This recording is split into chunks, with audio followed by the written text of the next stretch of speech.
एक शहर के पास एक जंगल था। उस जंगल में एक डाकू गब्बर रहता था। वो अपनी बीवी बसंती के साथ रहता था। उसकी बीवी के पास एक नेवला पिंटू था। बसंती उस नेवले को अपने बेटे जैसा प्यार करती थी। बसंती बहुत लालची औरत थी। उसे पैसे से बहुत लगाव था। वो उन पैसों से तंत्र मंत्र करती थी जिससे वो नेवला इंसान में बदल जाए। वो अपने पति को रोज बोलती थी कि सुनिए ना, आज आप थोड़ा ज्यादा माल लूट के ले आना। सुनो बसंती, मुझे पता है तुम इन पैसों का क्या करती हो। इस बेकार से नेवले को इंसान बनाने की कोशिश कर रही हो, जो कि कभी हो ही नहीं सकता। फिर भी इतने पैसे जमा करने के अलावा वो फालतू के तंत्र मंत्र कर रही हो। क्या तुमने मेरे बेटे को बेकार सा नेवला कहा? तुम्हें शर्म नहीं आती अपने ही बेटे की ऐसी बुराई करते हुए? बस मैं तंग आ चुका हूँ तुम लोगों के इस चिक चिक से।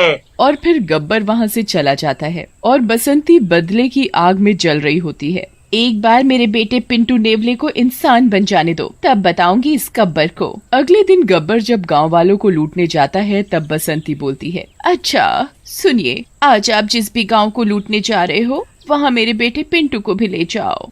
तुम्हारा दिमाग तो नहीं खराब हो गया? एक नेवला लूट मार कैसे कर सकता है? मैं नहीं ले जा रहा इसे। अरे तो क्या हुआ, अगर अभी वो लूट मार नहीं कर सकता, अभी अपने साथ ले जाओ तो क्या पता ये तुम्हें देख देख कर सीख जाए कि लूट मार कैसे करते हैं। और जब मेरा बेटा इंसान बन जाएगा तब वो अच्छे से लूट मार कर पाएगा। तभी गब्बर गुस्से में बंदूक निकाल लेता है और बोलता है, बसंती, इस नेवले को मेरी आंखों के सामने से हटा ले, नहीं तो मेरे हाथों बहुत बड़ा अनर्थ हो जाएगा। ये आप क्या कर रहे हैं? अपने बेटे को अपने ही हाथों से कौन बाप मारता है? इतने क्रूर आप कब से हो गए? बसंती तो चुप हो जा, अब और बकवास करी तो क्या गब्बर, क्या कर लोगे तुम? मुझे मारोगे? बताओ, मुझे मारोगे क्या? गब्बर बहुत गुस्से में आ जाता है और उसके हाथ से गलती से बसंती पर गोली चल जाती है और फिर बसंती मर जाती है। तभी वहाँ वो नेवला आ जाता है और फिर गब्बर को काटने की कोशिश करता है। अबे हट सड़े से नेवले, निकल जा यहाँ से, चल जा। और फिर वो नेवला वहाँ से चला जाता है और घर के बाहर ठहर जाता है। जब गब्बर का गुस्सा शांत हो जाता है तब वो घबरा जाता है और बोलता है, ये मैंने क्या कर दिया?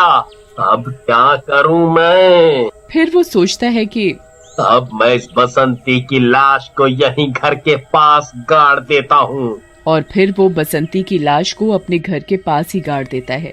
लाश को दबाकर जब गब्बर घर वापस जाता है तो वो बहुत गहराई से सोचने लगता है, अब मैं यहाँ जंगल में और नहीं रहूंगा। अब मैं शहर जाकर एक नई जिंदगी जीऊंगा और एक अच्छा इंसान बनूंगा। अब मैं इन लूटपाट के चक्करों में नहीं पड़ूंगा।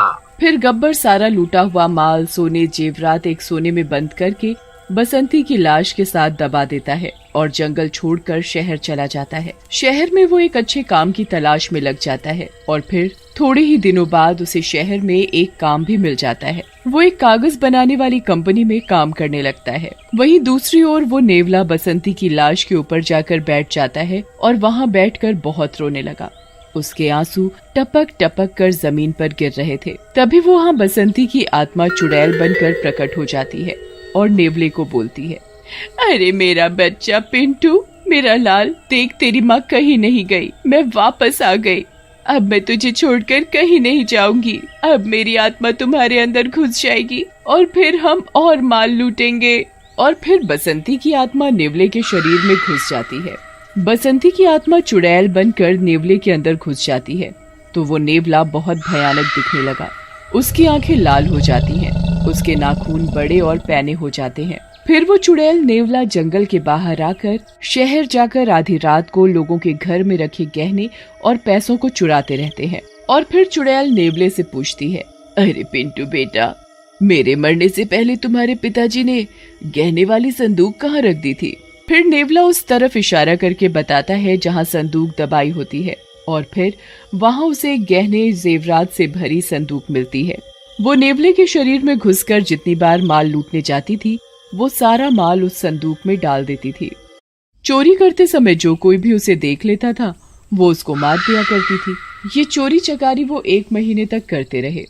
एक रात को वो नेवला थक कर सड़क के किनारे फुटपाथ पर अपने साधारण रूप में आकर वहां आराम करने लगता है और चुड़ैल किसी बड़े घर को ढूंढने चली जाती है ताकि कोई उन्हें देखकर डर न जाए। तभी वहां से एक गाड़ी जा रही होती है। उसमें एक छोटी सी बच्ची होती है नैना नाम की।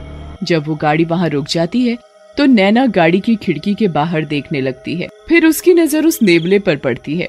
वो गाड़ी में बैठे अपने पापा से बोलती है, पापा पापा मुझे वो जानवर चाहिए, देखो न पापा। अच्छा, ऐसा कौन सा जानवर दिख गया तुम्हें? जरा मैं भी तो देखूं। अरे नहीं, ये तो नेवला है। ये जानवर अच्छा नहीं, ये बहुत खतरनाक जानवर है। नहीं पापा, मुझे वही चाहिए, मुझे वो बहुत प्यारा लग रहा है। बेटा, अगर तुम पालने के लिए कोई जानवर चाहती ही हो तो हम कोई कुत्ता या बिल्ली ले आएंगे, पर ये नहीं। नहीं पापा, वो जानवर अच्छा है, मैं उसे घर ले जाकर सब सिखा दूंगी, वो किसी को नहीं काटेगा। अब तुम्हारी जिद के आगे कौन जीते? जाओ ले आओ उसे। थैंक यू पापा। और नैना उस नेवले को गोद में उठाकर ले आती है। नेवले को सब समझ आ जाता है कि वो लड़की उसे अपने घर ले जा रही है, जहाँ और पैसा मिलेगा, इसलिए वो उसे काटता नहीं है। अरे बेटा, ये कैसा जानवर उठा लाई हो, कितना गंदा सा है ये। नहीं माँ, ये बहुत प्यारा है, मुझे इसे अपने साथ घर में रखना है। और आपने भी इसे रोका नहीं, ये नहीं कि उसे मना कर देते। अरे मैं नैना की जिद के सामने पिघल गया। ऐसे ही तो बच्चे बिगड़ जाते हैं। इतने में नैना उस नेवले को लेकर अपने बेडरूम में चली जाती है और उसको अपने बगल में रखकर उसे प्यार से पुचकार कर सुला देती है और खुद भी सो जाती है। जब सारे घर वाले अपने कमरे में सो जाते हैं तो नेवला मौका देखकर नैना के बगल में से निकलकर कमरे की खिड़की से कूदकर घर के बाहर आ जाता है और बसंती की आत्मा बनी चुड़ैल उस नेवले के शरीर में घुस जाती है और वो चोरी के लिए निकल जाते हैं। जहाँ पर नैना उन्हें लेकर आई थी वो एक नया शहर था और उस शहर में बहुत अमीर अमीर लोग रहते थे। अरे वाह, यहाँ तो बड़े अमीर अमीर लोग हैं, यहाँ तो बड़ा सारा सोना मिलेगा। और फिर वो लूटपाट करने चले जाते हैं। पूरी रात 6 घरों में चोरी करने के बाद सुबह होने का वक्त हो जाता है और फिर चुड़ैल नेवले के शरीर से निकलकर चली जाती है और वो नेवला अपने साधारण रूप में आकर नैना के घर में खिड़की के जरिए घुस जाता है और सारा चुराया हुआ धन नैना के बिस्तर के नीचे रख देता है। फिर वो नैना के बगल में आकर लेट जाता है। सुबह होने के बाद जब नैना सोकर उठती है तो उसे नेवला वहीं सोया हुआ मिलता है। फिर नैना नहा धोकर नेवले को भी नहलाने ले जाती है। नेवले को नहलाने के बाद वो पूरा दिन उसी के साथ खेलती रहती थी और फिर रात को नेवले को अपने साथ बिठाकर खुद सो जाती थी। मौका देखकर फिर नेवला खिड़की से कूदकर घर से बाहर आ जाता है और फिर चुड़ैल उसके अंदर घुस जाती है। फिर वो चोरी करने चले जाते हैं। यहाँ भी अगर उन्हें कोई देख लेता था तो वो इस इंसान को बेरहमी से मार देते थे। ये सब कुछ 10 दिन तक होने लगा।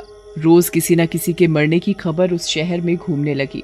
एक बार गब्बर उस शहर में आता है अपने दोस्तों से मिलने। उसी दिन रात को वो गब्बर अपने सारे दोस्तों के साथ घूमने जाता है।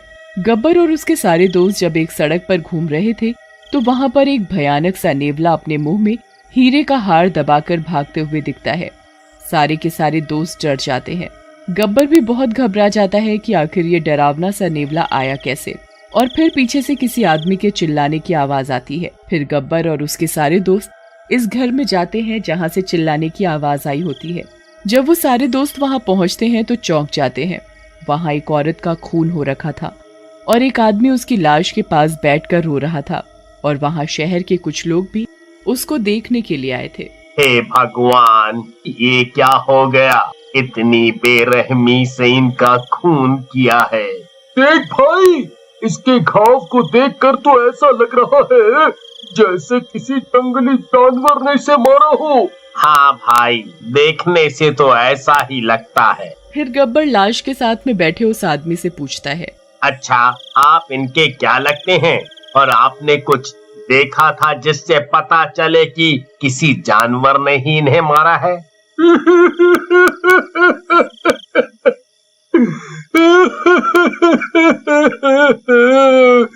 मैं इनका पति हूँ। अरे जानवर नहीं था वो, बहुत भयानक हरामदा, भूतिया नेवला था वो, नेवला। और घर से एक हीरे का हार भी चुरा के ले गया। हाँ भाई जी, शहर में ऐसी हत्याएं और भी हो रहा है, और सभी का दावा है कि जो कोई भी मारा हुआ मिलता है उसके घर से सारा जेवर चोरी हो जाते हैं, और बाद में घर वाला इसे मारा हुआ मिलता है जैसे कि जानवर ने मारा हो। गब्बर ये बात सुनकर चौंक गया और वहाँ से तुरंत निकलकर उस नेवले को ढूंढने लगा। उसके पीछे पीछे उसके दोस्त और कुछ शहर वाले भी आ गए उसका साथ देने के लिए। हो ना हो ये पक्का वही नेवला है जो मैं सोच रहा हूँ। गब्बर ढूंढते ढूंढते नैना के घर के पास आ जाता है और वहाँ उस नेवले के अंदर से बसंती चुड़ैल को निकलकर एक साधारण रूप में आते हुए देख लेता है, और फिर वो नेवला घर के अंदर खिड़की के जरिए घुस जाता है। गब्बर सब कुछ समझ जाता है। आप सब ध्यान से सुनिए, मैं सब कुछ समझ चुका हूँ कि माजरा क्या है। बस आप सब सुबह यहीं इसी जगह मिल जाइएगा। अगली सुबह जब गब्बर और उसके दोस्त और वो सारे शहर वाले आ जाते हैं, तब गब्बर नैना के घर में सबको लेकर चलता है। वो नैना के घर का दरवाजा खटखटाता है और फिर नैना की मम्मी दरवाजा खोलती है। गब्बर नैना की मम्मी के पीछे खड़ी नैना के हाथ में बैठे नेवले को देखने लगता है और उस नेवले को पहचान जाता है। सावधान, आपके घर में एक खतरनाक भूतिया जानवर है, उसे जल्दी से घर से निकालिए। क्या? ये आप क्या कह रहे हैं? ये नेवला कोई साधारण नेवला नहीं है। नेवले को जब पता चलता है कि उसकी पोल खुलने वाली है तो वो चुड़ैल की दी हुई ताकत से चुड़ैल को बुलाता है और फिर चुड़ैल वहाँ आ जाती है। वहाँ मौजूद सारे लोग बहुत डर जाते हैं। अच्छा, तो तुम आ ही गए? मुझे मारकर तुम्हें चैन नहीं मिला जो मरने के बाद भी आ गए। तूने जितना भी शहर वालों का माल चुराया है चुपचाप उसे लौटा दे, नहीं तो अच्छा नहीं होगा। जा, क्या कर लेगा तू? तेरी शक्ति मेरी शक्ति के आगे कुछ नहीं। तभी गब्बर नैना के हाथ से नेवला अपने हाथ में ले लेता है और उसका गला दबाने लगता है। अगर तू सारा माल वापस नहीं लाई तो मैं इसको मार दूंगा।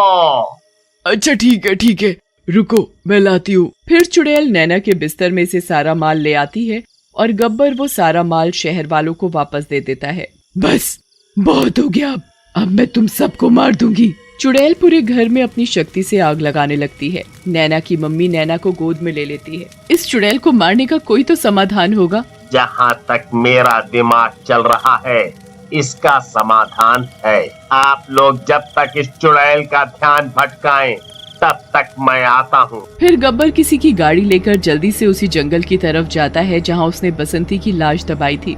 वहाँ वो देखता है कि उसकी दबाई हुई संदूक बाहर निकली हुई है, पर उसमें लूटपाट का सामान अभी पड़ा हुआ है। गब्बर वो संदूक जला देता है और फिर तभी वो चुड़ैल गायब हो जाती है और सारे शहर वाले गब्बर का शुक्रिया करते हैं।